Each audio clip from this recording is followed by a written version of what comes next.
आपको आज शांत रहने का मतलब पता चलेगा।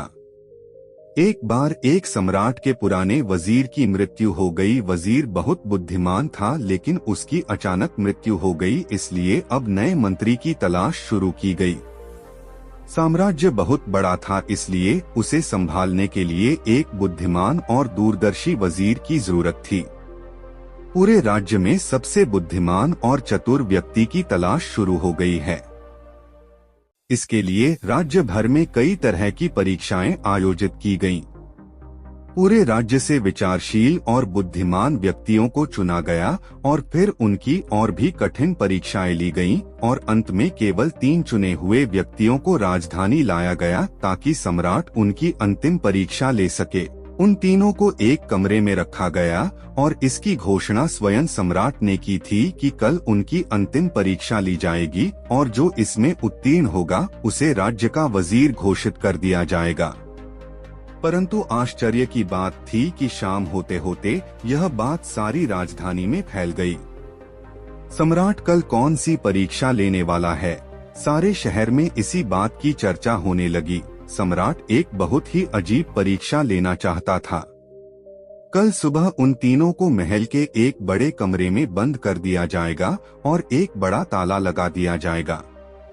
उस कमरे का दरवाजा, वह ताला उस राज्य के कारीगरों, गणितज्ञों और इंजीनियरों द्वारा बनाया गया था।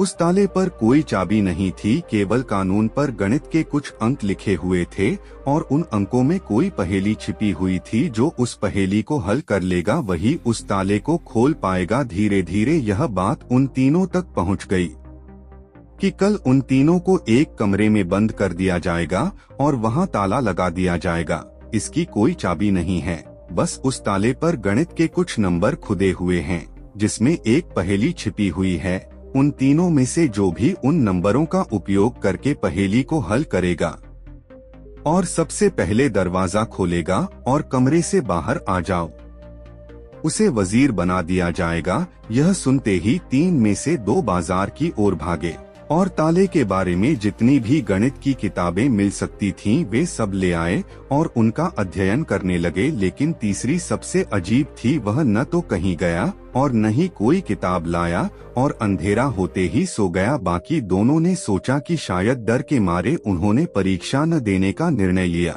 या हो सकता है उन्हें विश्वास ही न हो कि जो खबर सामने आई है वह सच है।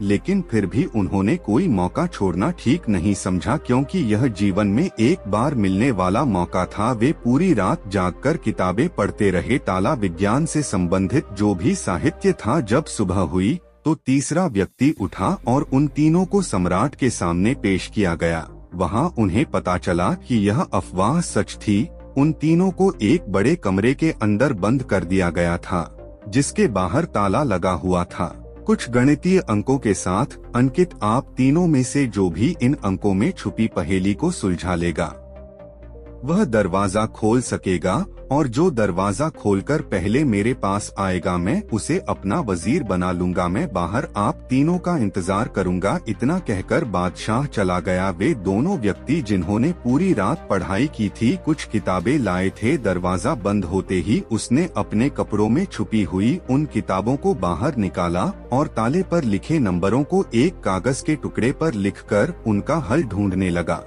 लेकिन तीसरे व्यक्ति ने कुछ नहीं किया। उसने अपनी आंखें बंद कर लीं और कमरे के कोने में चुपचाप बैठ गया। उसे बैठा देखकर वे दोनों हंस पड़े और ताना मारते हुए बोले, क्या तुमने हार मान ली? कुछ करो तो कुछ होगा। उन्हें लगा कि उसने हार मान ली है। वह डरा हुआ है और कुछ भी प्रयास नहीं करना चाहता, लेकिन उसके मन में शांति थी, स्थिरता उसकी आंखों में झलक रही थी। वह परेशान नहीं लग रहा था, वह बैठा हुआ था। तभी अचानक उसे कुछ सूझा। वह उठकर दरवाजे के पास आया और धीरे से उसे धक्का दिया और क्या, दरवाजा खुला। वह कमरे से बाहर चला गया, लेकिन दोनों आदमी अपनी किताबों में खोए हुए थे। उन्हें पता ही नहीं चला कि तीसरा कमरे से बाहर चला गया है। उन्हें तब पता चला जब सम्राट तीसरे व्यक्ति के साथ अंदर आए और कहा अपनी ये किताबें बंद करो, जिसे बाहर जाना था वह तो बाहर जा चुका है। यह देखकर वे दोनों दंग रह गए और पूछा तुम बाहर कैसे निकले? बादशाह ने कहा कि ताला तो बंद नहीं था, क्योंकि बंद ताले तो खोले जा सकते हैं, लेकिन कैसे? क्या तुम वह ताला खोलोगे जो बंद नहीं किया गया है?